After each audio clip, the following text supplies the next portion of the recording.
Good morning mga kaimisi, for today's video no. Ang nut tying of portadi natin is sige lang, diretso lang. Is water nut, okay?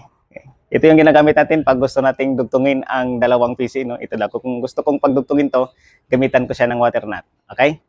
Ang purpose lang naman ito is para madali natin siyang madugtong tapos madali din nating tanggalin pag gusto natin. Pero bago tayo magsimula, shout out muna sa mga star sender natin. No? Maraming salamat sa inyo at saka mga followers natin dyan. Thank you. God bless as always. Okay, ito. Gawa lang tayo ng... At saka shout out din pala sa pinaka-snappy ko na videographer. Si Sergeant Asinya, sir. Thank you, sir. Okay, gawa lang tayo muna ng overhand. Okay?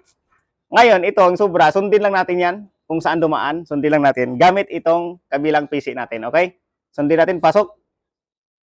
Pasok. Tapos sundin din natin dito sa baba. Ngayon, pumasok siya dito, ipasok din natin siya. Eh, ganun lang siya kasimple, tapos hilain. Ganyan. Okay? Ano? Water nut. So, para magiging matibay pa siya, pwede natin siyang lagyan ng overhand. Okay? Ganun din dito sa kabila, lagyan din natin siya ng overhand. Para magiging mas lalong matibay yung pagkadugtong natin ng PC. Okay? Sana may natutunan. Thanks for watching.